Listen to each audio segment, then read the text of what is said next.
এখানে প্রক্রিয়ার তো বিষয় নাই। গত বছর 5ই আগস্ট একটা রাজনৈতিক পরিবর্তন হয়েছে দেশে। সত্যি কথা বলতে গেলে উপর থেকে পরিবর্তন না হলে হয়তো এইটা আরো দেরি হতো। তাহলে আমি প্রথমেই বলবো নৌ পরিবহন মন্ত্রণালয় তার উপদেষ্টা ডক্টর সাখাওয়াত হোসেন, এই তার দুটো সংস্থা, আভ্যন্তরীণ নৌ পরিবহন কর্তৃপক্ষ এবং আভ্যন্তরীণ নৌ পরিবহন সংস্থা অথরিটি অ্যান্ড কর্পোরেশন, তাদের সহযোগিতায় এখন একটা সি বোট চালু করা সম্ভব হয়েছে আমাদের।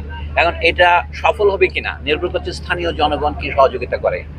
আমি নৌ পরিবহন মন্ত্রণালয়কে, উপদেষ্টা মহোদয়কে ধন্যবাদ জানাবো। তিনি হয়তো বলবেন মানুষ যেন চলাচল করতে পারে, এই জন্য দুটো সমস্যা। একটা হচ্ছে মানুষের অধিকাংশ শ্রমিক এবং কৃষিজীবী মানুষ, তাদের বেশি ভাড়া দেওয়ার সামর্থ্য নাই, তাদের পক্ষে স্পিড বোট ব্যবহার করা সম্ভব নয়। এবং সবচেয়ে বড় কথা হচ্ছে স্পিড বোট ঝুঁকিবহুল, জীবনের ঝুঁকি আছে, এবং পানি পড়ে গায়ের উপর আপনি মালামাল নিয়ে আসতে পারেন না। এই সমস্ত সমস্যার একটা সমাধান, নিরাপত্তার সমাধান হচ্ছে আমাদের আধুনিক যান পরিবহন। আমরা এটাই বলেছি, আমরা ঠিক বলি নাই যে আমাদেরকে একটা আপনার সি ট্রাক দিতে হবে।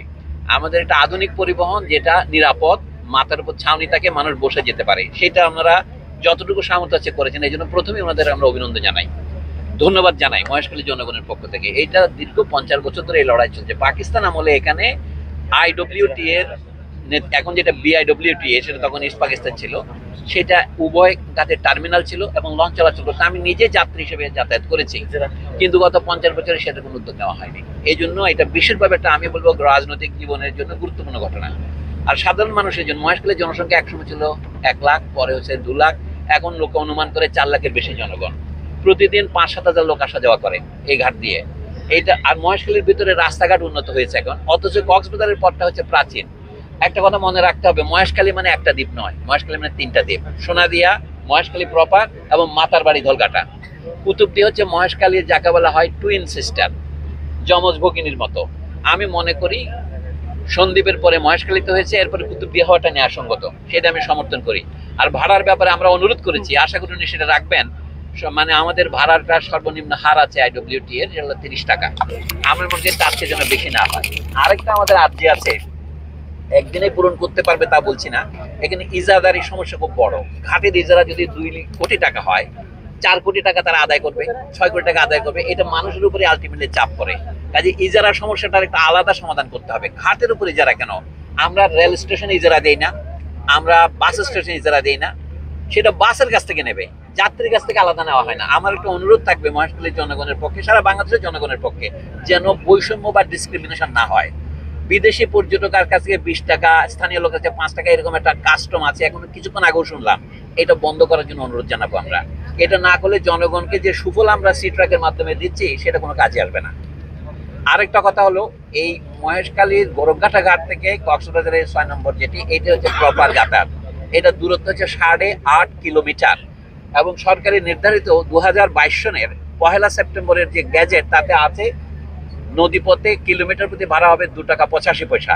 তো সেটা গুণ করলে এটা সর্বোচ্চ 24 টাকা হয়। তা আবার আরেকটা বিধান আছে, 30 টাকার নিচে কোনো ভাড়া হবে না। তো আমরা 30 টাকা মেনে নিলাম। আমরা অনুরোধ করবো এর উপরে যেন কোনো ইজারা দেওয়া না হয়, ওখান থেকে ইজারার টাকাটা দিয়ে দিলেই হয়। এখন ইজারাদারকে যেমন স্পট কোটেশন দিয়ে চালাবার জন্য এখন 5 লাখ টাকা দেওয়া হয়েছে। আমার মনে হয় সেটা পুনর্বিবেচনা করার দরকার।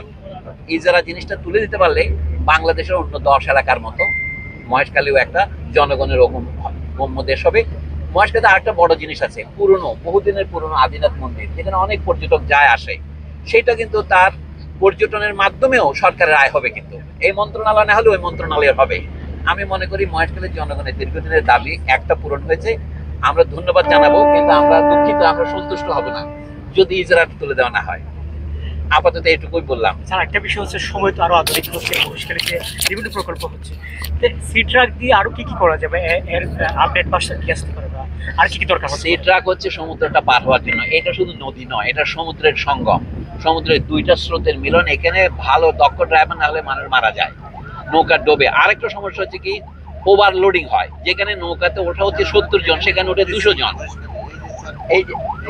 এইগুলি প্যারাবন। হ্যাঁ, তো এখানে 1991 ঝড়ের সময় এখানে বহু লোক মারা গিয়েছিল। 1991-তে 70-এর ঝড় যেমন ভোলা হাতিয়ার উপর আঘাত করেছিল, এখানে শুধু করেছিল। 91 ঝড়ের 2 বছর আগে মহেশখালী একটা পাকা জেটি হয়, কিন্তু এখানকার যেটাকে আপনার সিন্ডিকেট বা মাফিয়া বলেন, তাদের জন্য মানুষ এটা ব্যবহার করতে পারতো না।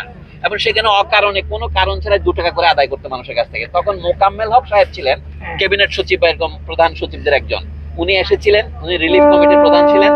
আমি ঘটনাচক্রে তখন ছাত্র বিদেশে পড়তাম, আমি এসেছিলাম, ওনাকে আমি বলায় উনি ওই 2 টাকা তুলে দিয়েছিলেন।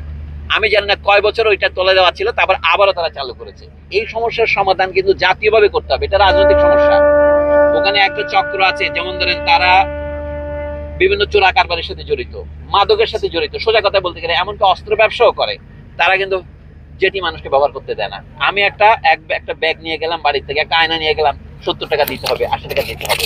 এটা সম্পূর্ণ অবৈধ টোলা দায়। এটা বন্ধ করার জন্য সরকারের সদিচ্ছা দরকার। এখন প্রশ্ন হচ্ছে, সদিচ্ছা থাকলে হবে না, সামর্থ্য থাকবে সরকারের, কিন্তু জনগণকে সহযোগিতা করতে হবে।